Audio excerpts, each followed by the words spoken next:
The Last Empire, when Cleopatra walked into Windsor by the Duke. If you're not following him, you should be.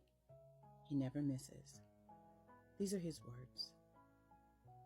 She came dressed in sunrise. She did not glide in on a litter of silk, nor did trumpets sound at her arrival. But make no mistake, when Meghan, Duchess of Sussex, first entered the gates of Windsor, it was as if Cleopatra herself had walked into Rome. A woman not bred from the veins of empire, but from the marrow of survival, educated, cultured, disarming, and, unforgivable to them, black. They saw her not as a duchess, but as a disruption, not as a bridge, but as a threat, just as Caesar's Rome viewed Cleopatra, not as a queen, but as a temptress, a witch, a danger with painted eyes and foreign gods. Meghan was the embodiment of every whisper colonial empires tried to erase.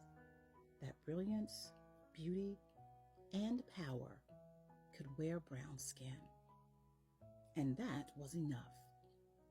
Enough to launch 1,000 headlines and sink 1,000 ships of decency. How do you discredit a woman too brilliant to dismiss? You reduce her to desire. You sexualize her ambition. You mock her empathy. You twist her intelligence into manipulation, her confidence into arrogance, and her warmth into performance. Exactly as they did with Cleopatra. She lured him away. She bewitched him. She broke the brotherhood. No, she freed him. Just as Cleopatra challenged the Roman ideal of womanhood by leading armies and speaking 9 languages, Meghan shattered the British royal illusion by asking questions in meetings and sending emails at dawn. But institutions don't bleed. They smear. So they painted her as ungrateful, as too loud, as too much. And the cruelty wasn't subtle. It was public. It was global.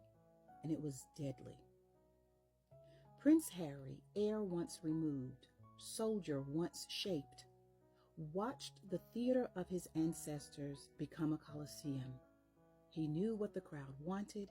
He'd seen it before. His mother, another inconvenient woman, fed to the lions of the press, while the monarchy sipped silence from silver spoons. But this time, he stepped from the royal box. He walked into the arena. He didn't fall for her. He stood with her. Just as Marcus chose Cleopatra over Rome, Harry chose Meghan over an empire. Not because he was weak, but because she was strong.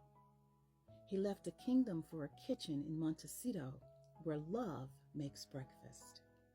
He traded ceremony for sincerity, and in doing so, he became something rare.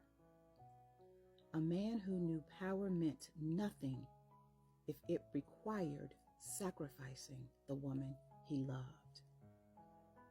What Windsor could never admit was this: they were never ready for a queen who didn't need their crown, a woman who entered the room with more diplomacy, more charisma, more humanity than all the gilded portraits combined.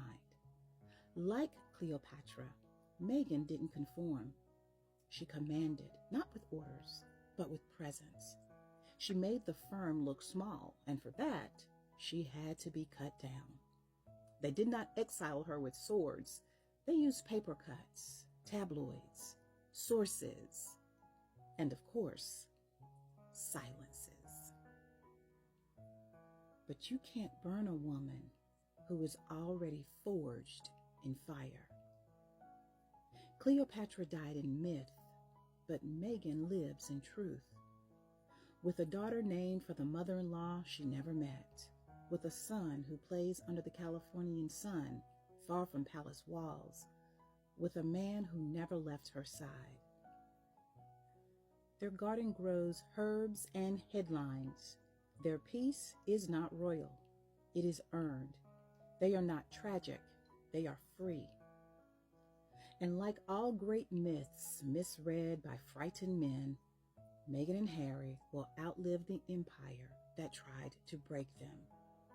Because no crown, no tabloid, no institution can eclipse the force of a woman who rises and the man who rises with her.